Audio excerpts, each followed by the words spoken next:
오늘 본문의 말씀에 여러분들 귀한 은혜가 우리들의 심령에 모두 임할 수 있기를 간절히 소망합니다.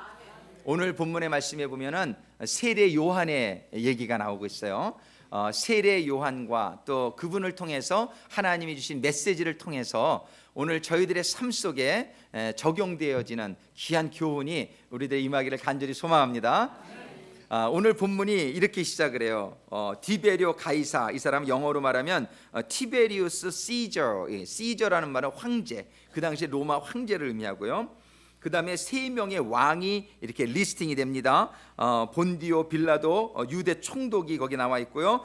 헤롯이라는 갈릴리의 분봉왕, 또 그 동생 빌립이라는 사람이 이두레와 드라고니 지방의 분봉왕, 또 루사니아가 아빌레네의 분봉왕, 황제, 총독, 대단한 사람들이죠.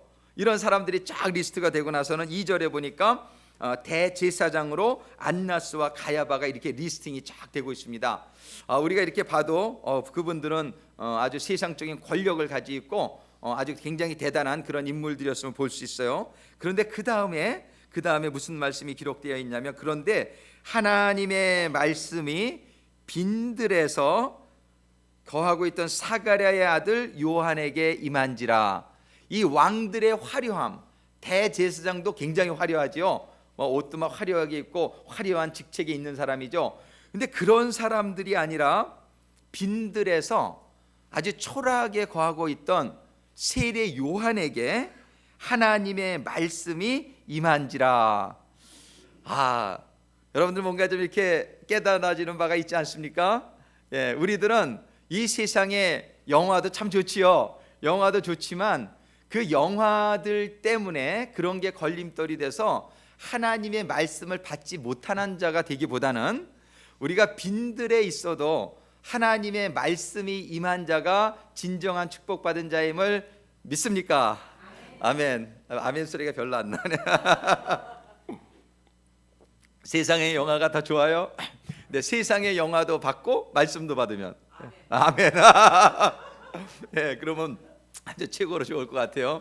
근데 이 세상의 것들을 가지고서도 하나님의 말씀을 받으면 참 좋은데, 현실은 보면은요, 이 세상의 것들이 우리들에게 이렇게 좀 많이 있다 보면은 오늘 그 말씀을 받은 중에 이사야서의 말씀을 통해서 5절에 보면 이런 말씀이 있어요. 모든 골짜기가 메워지고 모든 산과 작은 산이 낮아지고 굽은 것이 곧아지고 험한 길이 평탄하여질 것이요 모든 육체가 하나님의 구원하심을 보리라. 이런 말씀이 있는데요, 우리들은 이 세상에서의 삶의 목적은 하나님의 구원을 보게 되는 것인 줄로 믿습니다.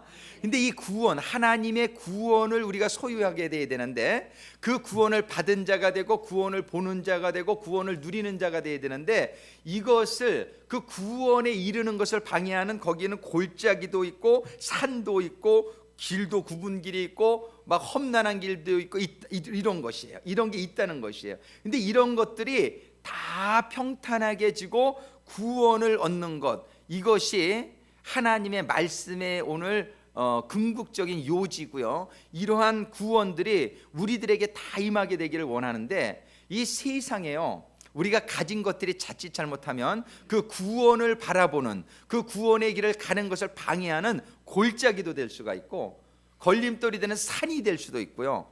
그것이 러프로드가 될 수도 있다는 것이에요. 그래서 성경은 그 황제나 그 총독이나 왕들이나 심지어는 대제사장까지도 하나님이 임했다는 말씀을 기록하고 있지 않은데, 빈들에 나가 있던 요한에게 하나님의 말씀이 임했다는 것, 여기에 있는 큰 교훈을 우리가 깨달을 수 있게 되기를 바랍니다. 여러분들 이 윌더니스, 데저트, 이 광야에서 사신 적이 있으신지요? 저는 군에 있을 때 이 광야에서 한 1년 반을 근무한 적이 있어요. 모압의 사막 가운데서 있는데 정말 볼 게 없어요. 정말 이 볼 거는 가시덤불이나 가끔 걸어다니는 카요리, 아니면 도마뱀, 이런 것밖에는 볼 게 없어요. 별로 꽃이 피나 무슨 나무가 있나 볼 게 없어요. 그러니까는 볼 게 한 가지 있어요. 아주 굉장히 볼 게 있어요. 그게 뭐냐면 하늘이에요. 이 광야에서는요, 하늘이 그렇게 아름다워요. 특별히 밤하늘은 얼마나 아름다운지 몰라요. 이 광야는 일단은 공해가 없잖아요. 그러니까 얼마나 이 밤하늘이 맑은지, 정말 그 총총하게 뜨여 있는 그 광야에서의 밤하늘은 얼마나 아름다운지 몰라요. 낮에도 뭐 좀 아름답지만 이 공해가 없고 그러니까. 그런데 이 광야에서는 정말 이 땅에 볼 게 없으니까 하늘만 바라보는 그런 특징이 있습니다. 이 빈들이라고 하는 것, 지금 세례 요한이 살고 있던 이곳이 다른 하늘을 바라보는 데에 방해거리가 별로 없는 그런 인생을 이렇게 묘사하고 있습니다. 우리들이 이 세상에 살면서도 이 세상을 우리가 광야로 표현하는데, 그 광야 같은 세상에 그냥 그 마음이 빼앗겨서 우리들이 그 광야에 있는 좀 어떤 것들을 바라보면서 우리가 하나님을 바라보고 있지 못한지는 아는지, 우리 한번 생각해 볼 수 있게 되기를 바랍니다. 정말 이 황제나 왕들은 이 세상에서 바라볼 것들이 좀 다른 사람들보다 많았을 것 같아요. 근데 그런 것들에, 그런 향락에, 이 세상의 것들에 주는 즐거움에 빠져가지고 하늘을 바라보지 못했을 수도 있어요. 그런데 세례 요한이 처한 그 빈들은 하나님을 바라보시기에 너무 좋은 곳이었다. 성경은 빈들에서 은혜 받은 얘기를 많이 기록하고 있어요. 이 모세가 왕궁에 살 때에는 하나님을 잘 깨닫지 못했어요. 그런데 그 나이 40에 그가 큰 이렇게 실수를 하고서 광야로 도망갔을 때에 광야에서 하나님을 만나게 된 줄로 믿습니다. 아멘. 우리 예수님께서 물 세례를 받으시고 세례 요한한테 성령 세례를 받으신 후에 이렇게 인도함을 받아서 나간 데가 어디냐면 광야예요. 그 광야에서 40일 동안 예수님이 기도하실 때에 하나님과의 아주 깊은 그런 관계 속에서 하나님이 주시는 사역의 비전과 능력을 받게 된 곳이 바로 광야인 줄로 우리가 믿습니다. 바로 세례 요한도 이런 하나님을 사모하는 마음으로 광야에서 살았던 것으로 우리가 생각이 돼요. 이때 세례 요한이 속한 에세네파라는 그런 성결 그룹이 있었어요. 그런 어떤 수행을 하는, 고행을 하는 거기에 일원이었습니다. 우리 세례 요한은 그 광야에서 시간을 보내게 될 때에 하나님의 말씀이 임하는 그런 축복이 임하게 되었습니다. 우리는 오늘 먼저 이 세례 요한이 주는 교훈을 받기 전에 우리의 삶 가운데에 내가 지금 하나님을 바라보고 하나님의 말씀을 받는 데에 방해되는 게 있다면 그것이 무엇이든지 여러분들이 해결을 해야 됩니다. 무엇이든지 하나님의 말씀보다 소중한 게 없고, 하나님이 주시는 은혜보다 소중한 게 없고, 하나님이 주시는 구원에 비길 만한 것이 없기 때문입니다. 정말 우리는 이 세상에 마음을 빼앗기지 말고 이 세상의 일들 때문에 여러분들 예배 빠지는 시기 없기를 주님의 이름으로 축원합니다. 이 세상의 일들 때문에 어떤 것이든지 간에 하나님을 만나는 것에 방해가 된다면 여러분들은 참 큰 정말 그 안타까운 그런 실수를 범하고 있는 거예요. 정말이지 하나님께 나아오는 자리, 뭐 꼭 교회에 와서만 하나님 예배할 수 있는 건 아니죠. 여러분들의 생활 가운데 제일 중요한 거는 매일매일 여러분들이 하나님의 말씀을 보고 기도를 하는 그 큐티 생활이 참 중요한 것이에요. 어떤 생활에 여러분들이 환경 속에 있든지 간에 하나님을 방해하는 것들은 제거해 나가면서 세례 요한과 같이 하나님으로부터 말씀을 받는, 하나님으로부터 은혜를 받는, 하나님과의 관계가 유지되어지는 그런 생활이 되시기를 주님의 이름으로 축원합니다. 그런데 하나님의 말씀을 받게 되면은 우리의 인생의 목적과 우리 인생의 그런 우리들이 가야 될 길이 아주 클리어해져요. 그런데 하나님의 말씀을 받지 못하면 우리가 방황하게 돼요. 이렇게 혼동이 되게 돼요. 무엇을 위해서 내가 살아가야 될지에 대해서 뚜렷하지가 않게 돼요.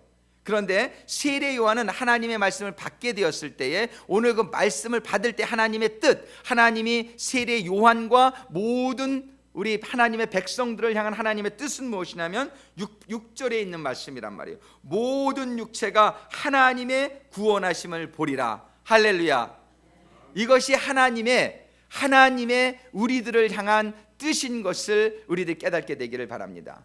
하나님은 이 세상을 창조하신 가장 큰 목적이, 하나님이 이 세상을 창조하신 가장 큰 목적이 우리 자녀들에게 영생을 주고 영원한 생명된 하늘나라의 구원을 얻게 하고자 하는 그것이 하나님이 이 세상을 창조하시고 우리를 만드시고 이 세상에 살게 하신 가장 큰 목적이라는 것을 우리가 깨달을 수 있게 되기를 바랍니다.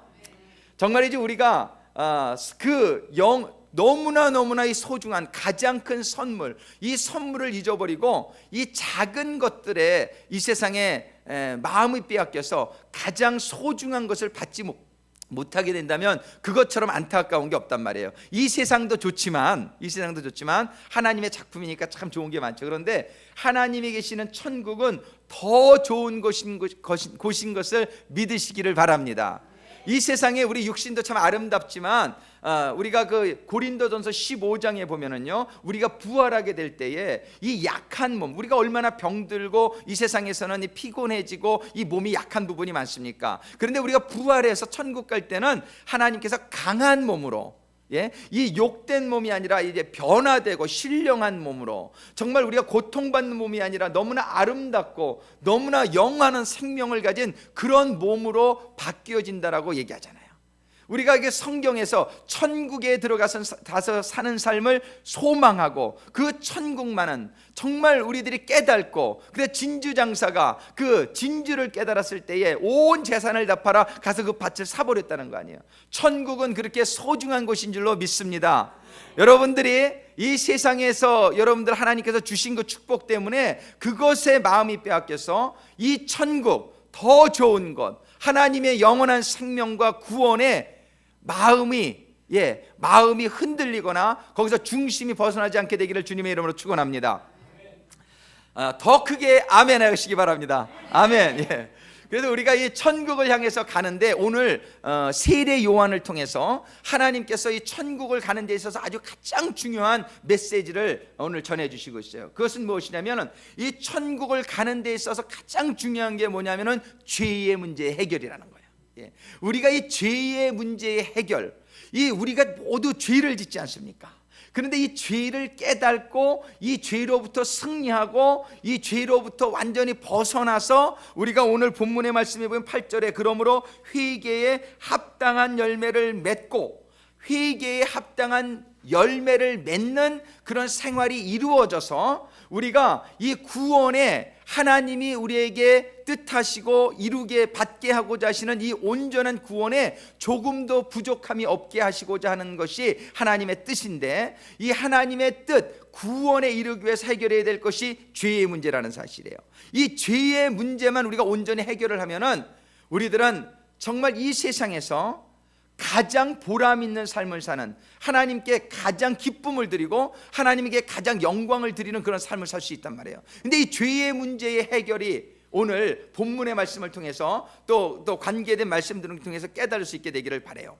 우리가 먼저 이 죄를 깨닫기 위해서는 하나님의 말씀이 임해야 돼요. 그죠? 그리고 하나님의 말씀을 들음으로 말미암아 우리에게 믿음이 생기고 우리에게 깨달음이 있고 그렇지 않습니까? 근데 하나님의 말씀이 들을 때에, 그래서 하나님께서는 옛날에 십계명을 통해서 말씀을 주셨죠. 근데 이 말씀을 들을 때에 죄는 우리가 참 깨달아요. 대부분 죄를 깨닫고 우리가 이 신앙생활에 들어온 줄로 믿습니다. 근데 전도 나가보면 정말 죄를 깨닫지 못한 사람도 너무 많아요. 그래서 우리가 전도할 때에 사형리를 우리 가지고 이제 전도를 하는, 첫 번째는 뭐예요? 하나님은 사랑이시다. 하나님은 우리를 모두 구원받기를 원하시다. 두 번째는 뭐예요? 그런데 우리는 죄인이다. 이 죄인임을 깨달아야 그 다음에 세 번째 단계인 우리의 죄를 위해서 죽어주신 예수님을 우리가 소개할 수 있어요. 근데 내가 죄인임을 깨닫지 못하는 분이 얼마나 많은지 몰라요. 여러분들은 최소한 그 죄인임을 깨달았기 때문에 예수님을 영접한 예수님의 사람들이 된 줄로 믿습니다. 근데 우리들에게 오늘 도전받는 부분이 있어요. 예수님의 사람이 됐어요. 우리가 죄를 깨닫고 예수님을 구주로 영접했어요. 그런데 오늘 본문의 말씀해 보니까 8절에 그러므로 회개에 합당한 열매를 맺어라, 이 말씀이 마음이 부담이 된단 말이에요. 우리가 정말 죄진 거를 회개는 하고 있는데 아직까지 우리들의 생활 속에서 온전히 회개에 합당한 열매를 맺고 있는지, 우리가 이 부분에 좀 도전받지 않습니까? 오늘 본문의 9절에 보면은 이미 도끼가 나무 뿌리에 놓였으니 좋은 열매 맺지 아니하는 나무마다 찍혀 불에 던지오리다. 정말 이 열매, 우리 삶 속에 맺혀지는 열매를 우리가 가만히 한번 살펴보잔 말이에요. 정말 좋은 열매는 어떤 열매입니까? 사랑의 열매. 근데 미움의 열매도 좀 있는 것 같아. 우리에게 또 희락의 열매를 맺히라 그러는데 좀 슬픔의 열매도 내가 좀 맺히고 있는 것 같아. 하나님께서는 우리에게 평안의 열매를 맺히라 그러는데 우리의 마음속에는 좀 평안하지 않은 열매도 있는 것 같아. 성경에서는 오래 참는 열매가 맺히라 그러는데 또 그냥 욱하고 또 열기 부리고 그런 열매도 가끔 맺히는 것 같아. 우리의 생활들을 보니까는 조금 그렇지 않습니까? 우리의 부족한 모습을 바라보게 되지 않아요, 그죠? 그런데 오늘 본문의 말씀에서는 분명히 뭐라고 말씀하시냐면 좋은 열매만 맺으라 이거예요. 좋은 열매만. 우리에게 좋은 열매만 맺어야 되는데 우리의 삶 속에서 좋지 않은 열매가 맺힘으로 말미암아 이런 좋지 않은 열매가 뭐냐면 그게 바로 계곡이요 또 산이요 하나님의 은혜가 우리들에게 온전히 오는 것을 방해하는 요소란 말이에요. 자, 오늘 다시 한번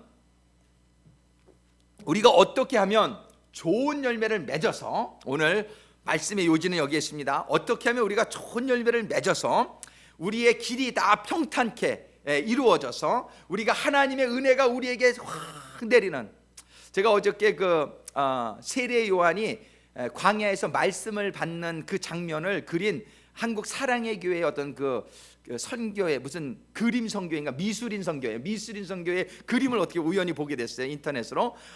너무나 아름답더라고. 세례 요한이 광야에서 이렇게 무릎을 꿇고 기도를 하는데 하늘에서 그냥 하나님의 빛이 그에게 임하면서 말씀이 임하는 걸 이렇게 이제 아마 상상 속으로 그림을 그린 것 같아요. 정말 그런 하나님의 은혜가 아무것도 걸림이 없이 환하게 우리에게 임할 수 있다면 정말 우리들의 모든 문제가 해결받지 않겠습니까? 하나님이 우리에게 임하시기만 한다면 우리들을 힘들게 하고 슬프게 하고 아프게 하고 정말 고통받게 하는 모든 요소들은 떠나가게 될 줄로 믿습니다. 그래서 우리는 오늘 정말 이 하나님의 은혜가 우리에게 임하는 그 방법, 시크릿, 그 비결을 우리가 한번 생각해 보기를 원해요. 자, 이런 것들을 위해서 노력한 사람들이 많이 있습니다. 근데 노력했는데 실패한 사람들, 실패로 또 실패를 극복한 이거를 우리가 한번 보기를 원해요. 첫 번째, 우리가 사도 베드로를 한번 보잔 말이에요. 이 사도 베드로는 예수님한테 말씀을 이렇게 잘 많이 3년 동안 받지 않았습니까? 정말 사도 베드로는 하나님, 예수님을 이제 따르고 예수님의 말씀대로 살고 그러자 하는 의지와 그런 의기가 굉장히 충만했던 그런 사람이에요. 예수님께서 이제 잡으러 오는 사람들이 오자 이제 내가 이렇게 잡혀갈 때 너희들이 다 나를 떠나가리라 이런 말씀을 하시니까 사도 베드로가 뭐라고 하냐면 예수님 무슨 그런 서운한 말씀을 하십니까? 저는 예수님을 절대로 떠나지 않을 것이며 예수님이 감옥에 가도 감옥에 쫓아가고 예수님이 죽어도 나도 같이 죽겠습니다. 이렇게 사도 베드로가 아주 그냥 누가복음 22장에 보면은 그냥 그 의기가 충만해서 얘기했단 말이에요. 사도 베드로가 정말 그런 마음이었을 거예요. 사도 베드로는 정말 예수님과 함께 감옥에라도 가고 정말 죽음까지라도 갈 만한 그런 각오와 그런 아주 의지가 있었을 것이라고 생각이 돼요. 사도 베드로가 성격적으로 이렇게 이중적인 사람도 아니고 마음에 없는 말을 하는 사람도 아니잖아요. 그냥 진짜 he meant it. 정말 그가 그걸 의미해서 그거를 그렇게 생각했을 거예요. 그런데 예수님께서 뭐라고 그러세요?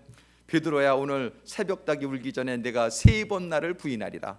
3번 나를, 새벽닭이 울기 전에.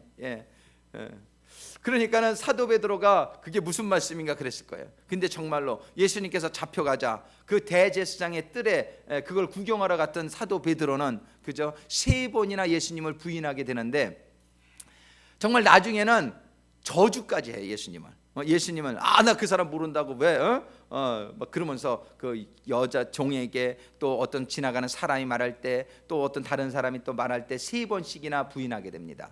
정말 사도 베드로의 의지에는 조금도 의심이 없습니다. 사도 베드로의 그 결신에는 우리가 의심하지 않아요. 그런데 현실의 그런 어려움과 위협에 부딪히게 되었을 때에 무참히 무너져 내리는 베드로의 모습을 우리가 보지 않습니까? 이런 모습을 우리는 우리 자신에게도 좀 발견하게 되잖아요. 정말 하나님 뜻대로 살겠습니다, 하나님 말씀대로만 살겠습니다, 다 결단을 하는데 세상의 유혹과 그런 어떤 시험이 오게 될 때에 우리가 하나님의 말씀은 어디로 가고 내가 무참히 무너지는 그런 체험들을 할 때가 있지 않습니까? 이 베드로가 그런 결국에 닿았어요.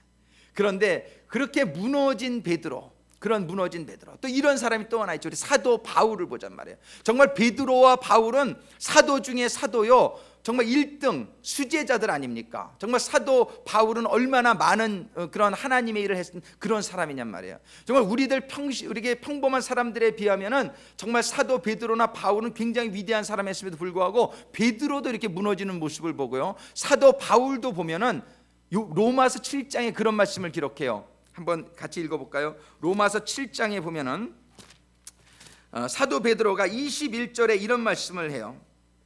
그러므로 내가 한 법을 깨달았노니 곧 선을 행하기 원하는 나에게 악이 함께 있는 것이로다. 내 속사람으로는 하나님의 법을 즐거워하되 내 지체 속에서 한 다른 법이 내 마음의 법과 싸워 내 지체 속에 있는 죄의 법 아래로 나를 사로잡아오는 것을 보는도다. 그런데 24절에 뭐라고 말하냐면 오호라 나는 곤고한 사람이로다.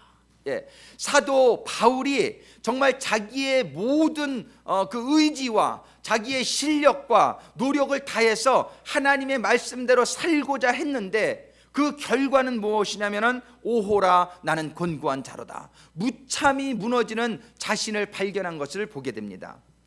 여러분들 이러한 경험이 없는지요? 정말 여러분들이 죄라는 것을 깨닫게 돼서 나 이루고 싶지 않은데, 내가 정말 주일날은 내가 꼭 지키고 싶은데, 이런 결단을 우리가 매년 새해면 하잖아요. 정말 이렇게 하고 싶은데 또 이렇게 주의를 범하게 되고, 또 유혹에 또 넘어가게 되고, 또 시험에 들게 되고, 또 욱하게 되고, 정말 그런 그런 경험들이 우리들에게 있지 않습니까? 근데 우리들은 사실 하나님을 믿기 전보다는 훨씬 나요.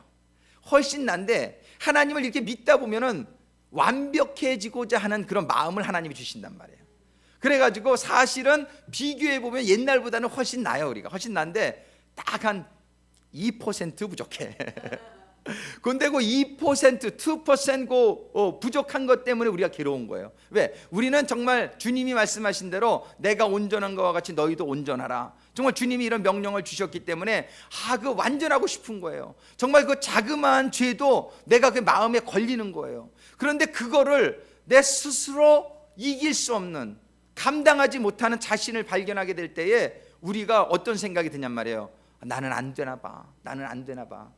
그러면서 우리가 어떤 좌절하는 마음, 그죠? 실망하는 마음, 또 그러다가 guilty feeling, 이 좀 죄책감 같은 게 많이 들고 하지 않습니까?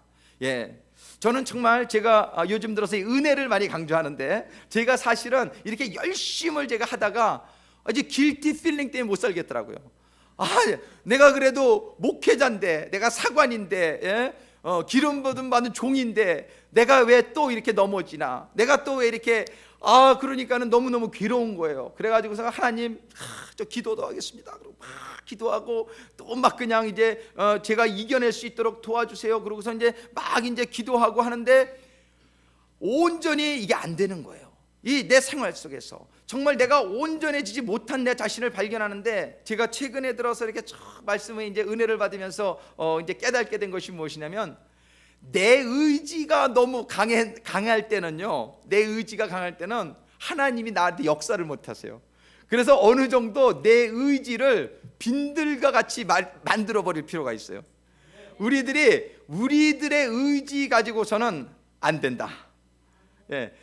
베드로가 그 의지가 얼마나 충천했냔 말이에요. 하나님 말씀대로 살고 싶은 의지가 있었는데 그 의지 가지고 무참히 넘어갔잖아요. 예? 사도 바울이 의지가 얼마나 강했느냔 말이에요. 근데 그 결과에는 뭐냐면 오호라 나는 곤고한 자로다. 그래서 여러분들, 문제를 해결하는 비결이 여기에 있습니다. 어디에 있냐면은 우리가 하나님 말씀대로 정말 잘 살고 하나님 말씀대로 완전하게 이렇게 합당한 열매, 보기 좋은 열매를 맺어서 하나님의 온전히 구원의 영광이 우리들에게 임하는 그런 세례 요한과 같은 사람이 되기를 원하는데, 그 비결은 어디에 있냐면요, 이 모든 합당한 열매를 맺어가는 이 방법을 나를 사용하지 말고 하나님을 사용하라. 아멘. 나를 내 의지로 내 실력으로 이것을 이루려고 하면은요, 꼭 사람은 부족해요. 우리 한계가 있어요. 2% 부족해. 아니면 좀 더 부족하죠. 사실은 우리의 부족한 것 때문에 우리가 이것을 온전히 이루지 못해요. 그러니까 어떻게 돼? 온전히 이루지 못하니까는 내가 막 이렇게 하다가 안 되니까 누가 책임이 있어요? 내가 책임이 있죠. 그러니까 내가 길티 필링을 받게 되는 거예요. 내가 그 죄책감을 갖게 되고 죄의식을 갖게 돼요. 근데 죄의식을 갖게 되면 그때부터는 기운이 없어져. 아휴, 난 안 돼. 이 기운이 없어. 그래서 성경엔 뭐라고 그러냐면요, 염려하지 말라, 걱정하지 말라. 왜냐하면 이것이 너희에게 전혀 도움이 안 된다는 거예요. 심리학적으로도 그래요. 그렇지 않습니까? 우리가 염려하거나 걱정할 시간에 그 시간에 가서 일해. 그 시간에 가서 더 건설적인 일을 하지. 괜히 고민하다가 우리가 그냥 8시간 건강하게 일할 수 있는 거면 한 6시간 고민하고 2시간밖에 못하는 것보다 우리가 그냥 하나님 뭐라 그래요? 고민하거나 염려하지 말아라. 모든 것을 나한테 맡기고 그냥 너는 프리한 마음을 가지라는 거예요. 모든 것을 맡기고 자유를 가지라는 거예요. 너무 가벼운 마음을 가지라는 거예요. 그것을 가지고 일하라는 거예요. 우리가 상식적으로도 그렇지 않습니까? 우리 심리학적으로도 그렇고, 우리가 어떠한 워리, 우리 걱정 이런 걸 가지고 있으면 일하는데 굉장히 지장이 됩니다. 할 수 있는 일도 못해요. 무슨 말씀인지 아시겠죠? 이 마찬가지입니다. 우리가 이 길티 필링을 가지시면 고칠 수 있는 것도 못 고쳐져요. 여러분들이 이게 잘 깨달으시길 바랍니다. 오늘 그게 무슨 말씀인지 이해가 되실 거예요.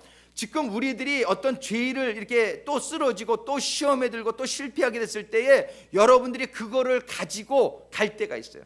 그거를 가지고 갈 때가 있어요. 그거를 여러분들이 가지고 있으면 안 돼요. 그걸 여러분들이 가지고 있으면 자꾸 눌러요. 여러분들의 신앙생활을 자꾸 눌러요. 그래가지고 점점 아주 시들 이렇게 비틀어져 말라져 버리게 돼요. 그러니까 어떻게 되냐면 주님께서는 다 내게로 오라. 할렐루야, 할렐루야. 다 내게로 오라. 나에게 맡기라는 것이에요. 나에게 맡기라는 것이에요. 이 맡기는 것이 잘 됐는지 안 됐는지를 보려면 내가 그 죄의식이 나에게 아직 남아있는지 안 남아있는지를 보면 돼요. 히브리서 10장의 말씀에 보면은, 히브리서 10장의 말씀에 보면은요, 구약 시대에는 그 동물 제사들을 가지고서는 죄가 온전히 씻겨지지 않았다라고 얘기해요. 그래서 10장 13절에 보면, 그러나 이 제사들은 해마다 죄를 생각하게 하는 것이 있나니 이는 황소나 염소의 피가 능히 죄를 없이 하지 못함이니라. 그런데 우리 예수님의 피를 황소나 염소의 피 정도로 생각하는 믿음은 죄가 계속 생각나요. 무슨 말씀인지 알아요? 예수님이 나를 위해서 죽어주셨다는 것을 온전히 깨닫지 못하시는 분들은 죄진 그 죄의식이 떠나가질 않아요. 여러분들, 이거 아주 중요한 얘기입니다. 여러분들의 그 길티 필링이 떠나가지 않으면은 여러분들이 그 길티 필링에 붙들려서 그 길티 필링이 여러분들을 끌어당겨요. 너 뭐 네가 뭐 그러면서 여러분들에게 주신 귀한 직분도 감당하지 못하게 하고 여러 가지 일들을 온전히 막 자신 있게 담대하게 막 독수리같이 비상하는 그러한 능력과 그러한 삶 속에 활력이 나타나질 않아요. 왜? 그 죄의식이, 길티 필링이, 너 내가 다 아는데. 사단은 자꾸 와가지고서 길티 필링을 조장한단 말이에요. 너 겉으로는 멀쩡하지만 내가 다 알잖아. 너 사람만 볼 때 이런 죄 짓잖아. 그런 걸 가지고 자꾸 우리를 끌어당기는 거예요. 그러니까 뭐게 돼? 그렇지, 내가 뭐. 예. 그러면서 이게 우리들의 이 신앙생활 속에 얼마나 걸림돌이 되는지 몰라요. 벨리가 되고 산이 되고 굽어진 길이 되고 막 그래 버린단 말이에요. 그러니까 하나님의 은혜가 오는 게 그것 때문에 막혀 버리는 거예요. 그래서 지금 여러분들이 우리가 꼭 깨달아야 될 것이 뭐냐면은, 우리 예수의 피는 어느 정도 우리들에게 온전케 하시냐면은요, 하나님은 한 번의 제사로 10절에, 히브리서 10장 10절에 보면 예수 그리스도의 몸을 단번에 들이심으로 말미암아 우리가 거룩함을 얻었노라. 그리고 나서 11절에 제사장마다 매일 서서 섬기며 자주 같은 제사를 드릴 때 이 제사는 언제든 죄를 없게 하지 못하였거니와. 옛날에 그런 동물의 피는 온전히 죄를 하지 못했지만 오직 그리스도는 죄를 위하여 한 영원한 제사를 드리시고 하나님 우편에 앉으사 그 후에 자기 원수들로 자기 발등상이 되게 하실 때까지 기다리시나니 저가 한 제물로 거룩하게 된 자들을 영원히 온전케 하셨느니라. 할렐루야. 이 예수의 피는요, 예를 들어서 제가 우리 김종호 장로님한테 한 10불 빚졌는데 누가 와서 $1,000,000를 갚아버린 거, 이 정도, 이것으로도 표현할 수 없는 예수의 피는요, 하나님이 우리 인간으로 오셔가지고 우리를 위해서 죽어주셨다는 것은 꼭 이런 사건이잖아요. 10불밖에, 내가 빚진 게 10불인데 $1,000,000 갚아준 것 같다는 거예요. 무슨 얘기인지 아세요? 그러니까 내가 빚이 없어질 뿐만 아니라 수지 맞으셨지. 얼마나 수지가 많아요? 10불 빼고 얼마가 남는 거예요? 예. 그러니까는 우리들은 죄가 아무리 많아도요, 우리가 죄가 많지요. 죄가 많지만 우리들이 죄가 아무리 많아도 예수님의 보혈의 그 값어치에 비하면 아무것도 아니라는 사실이에요. 그러니까 다시 말하면 예수님의 보혈의 그 값은 우리들의 죄를 다 용서하고도 남음이 그냥 너무 많다는 것을 믿으시기 바랍니다. 그러니까 이 예수의 피의 그 가치와 그 소중함과 그 밸류를 우리가 알아야 돼요. 비슷한 말인데 밸류나 가치나. 그런데 그 예수님의 피의 그 공로를 우리가 깨닫게 되면은 우리 죄, 이거 싹 없어졌구나, 이거 그냥 싹 없어졌구나. 할렐루야. 우리가 이런 모든 죄의식으로부터 벗어날 수 있게 되기를 주님의 이름으로 축원합니다. 이 guilty feeling을 없이 했다라고 성경이 이렇게 히브리서 10장 22절에 보면은 우리가 마음의 뿌림을 받아, 이 뿌림은 피 뿌림을 의미합니다. 피 뿌림을 받아 양심의 악을 깨닫고 몸을 맑은 물로 씻었으니 참마음과 온전한 믿음으로 하나님께 나아가자. 영어 성경에 보면 이걸 뭐라고 되냐면 sprinkled to cleanse us from a guilty conscience. 이거를 이 sprinkle, 예수님의 피가요, to cleanse us from a guilty conscience. 이 guilty conscience라는 게 뭐냐면 죄의식을 의미하는 거예요. 이 죄의식으로부터 예수님의 피가 우리를 완전히 깨끗하게 만든다는 것입니다. 아멘. 이 예수의 피 앞에 우리가 나가야 되는 거예요. 이 예수의 피 앞에 나가게 될 때에 나를 보지 말고, 나를 보면은 자꾸 나의 죄가 크게 보이고 나의 문제가 크게 보이고 나의 약함이 크게 보이고 나의 부족함만 본단 말이에요. 그래서 하나님 뭐라고 그러시냐면 빈들로 나가라는 거예요. 빈들로 나가서 다른 것 보지 말고 하늘만 보라는 것이, 하늘만 보라는 것이, 하나님에게 포커스를 맞추게 되기를 주님의 이름으로 축원합니다. 나를 보게 되고 문제를 보게 되면은 나와 문제 속에 우리가 휩쓸려 들어가 버려요. 그렇게 되면 헤어나오질 못해요. 우리가 거기서 나오려면은 하나님을 봐야 됩니다. 할렐루야. 나의 죄를 모두 용서해 주신 하나님을 봐야 되고, 두 번째로는 무엇이냐면 내 죄가 완전히 용서함을 받게 되었을 때에 그 다음에 누가 임하시냔 말이에요. 우리 로마서 8장으로 돌아갑니다. 여러분들 로마서 8장에 보면은 하나님께서 이제 말씀하시기를 그러므로 이제 그리스도 예수 안에 있는 자에게는 결코 정죄함이 없나니. 할렐루야. 이제 정죄함이 없단 말이에요. 왜냐하면 죄가 없어졌는데 무슨 정죄감이 있냐 말이에요. 죄가 없어졌는데 누구 때문에요? 예수의 피 때문에. 우리의 죄가 없어졌으니까 여러분들 guilty feeling, 죄의식을 예수의 이름으로 명하노니 떠나갈지어다.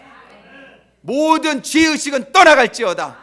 이 guilty feeling이 떠나가고 우리가 깨끗하게 되고 자유함을 얻게 되었을 때에 2절에 보니까 이는 그리스도 예수 안에 있는 생명의 성령의 법이 죄와 사망의 법에서 너를 해방하였음이라.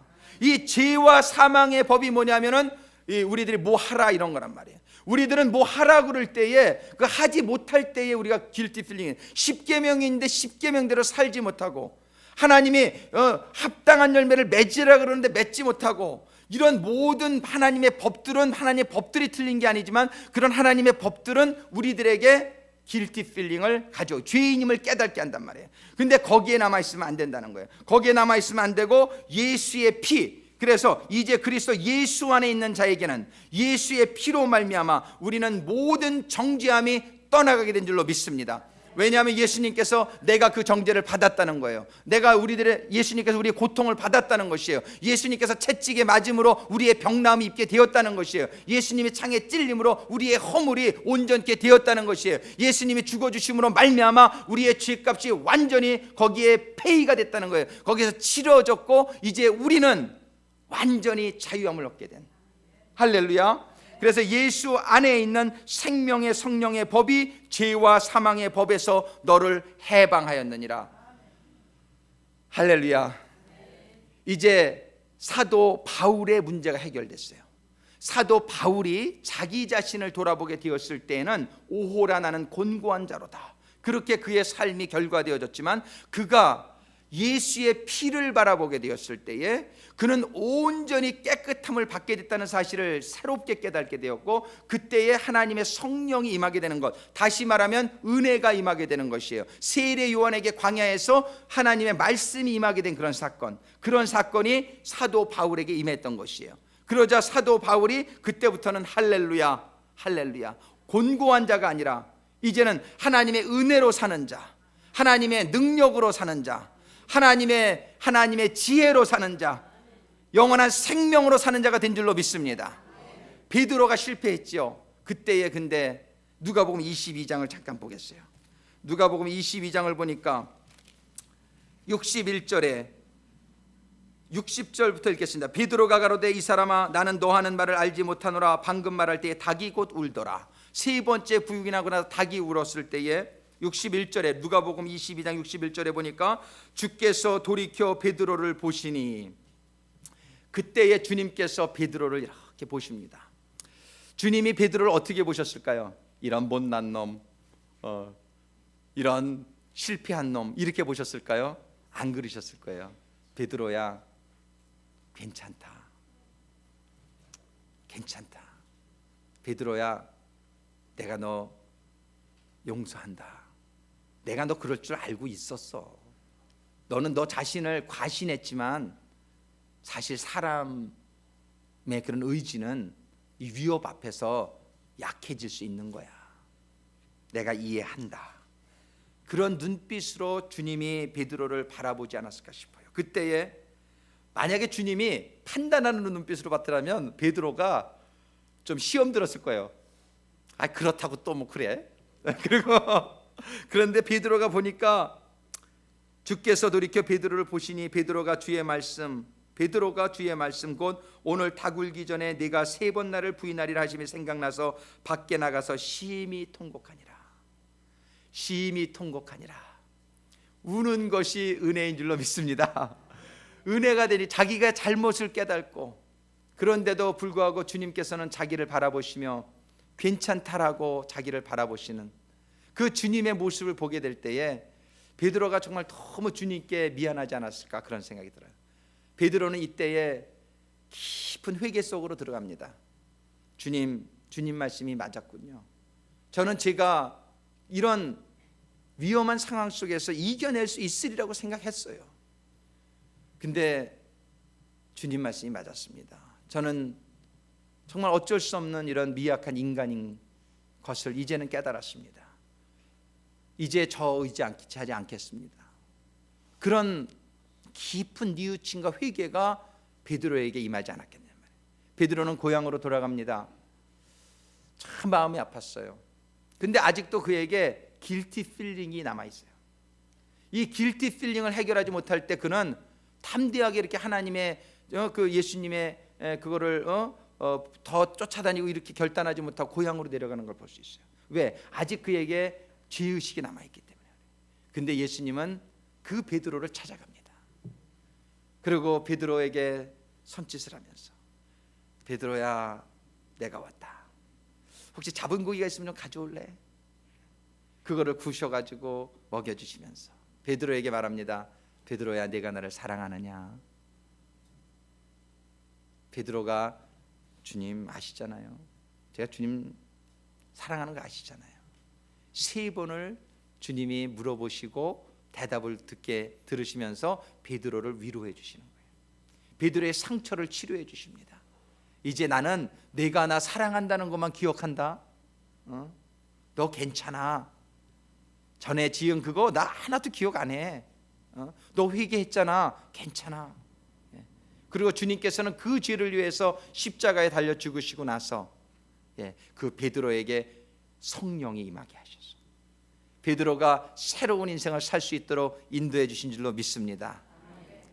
이런 모든 회개도요, 내 의지로는 잘 안 돼요. 근데 여러분들 잘못했을 때에 주님을 바라보세요. 여러분을 바라보시는 주님을 바라보세요. 할렐루야. 여러분들이 죄 지었을 때 주님은 여러분을 바라보십니다. 그때 여러분들이 그 주님을 바라보세요. 그리고 주님의 용서를 깨달으세요. 주님이 하시는 말씀을 들으세요. 여러분들의 그 죄에 대한 온전한 깨달음이 나에게 있었음을 깨닫게 되고, 이제는 자기 자신을 갖다가 온전히 비우는 빈들에 나간 세례 요한과 같은 삶의 자세를 갖추게 될 때에 여러분들에게는 하나님의 은혜가 임하게 될 줄로 믿습니다. 하나님의 축복이 임하게 될 줄로 믿습니다. 하나님의 말씀도 임하게 될 줄로 믿습니다. 그 역사가 이제 베드로를 새롭게 한 것이에요. 베드로가 온전한 회개 뉘우침 후에 그가 하나님의 성령을 받게 되었을 때에 그 다음에 말씀을 전하다가 감옥에 자기가 잡혀가죠. 이번에는 그래서 관원들이 너 죽인다, 너 예수 전하면 너 죽인다. 그런데 그때 뭐라 그래요? 내가 너희의 말을 들으랴, 하나님의 말을 들으랴. 할렐루야. 베드로가 온전한 합당한 아름다운 열매를 맺는 신앙인으로 변화되게 된 줄로 믿습니다.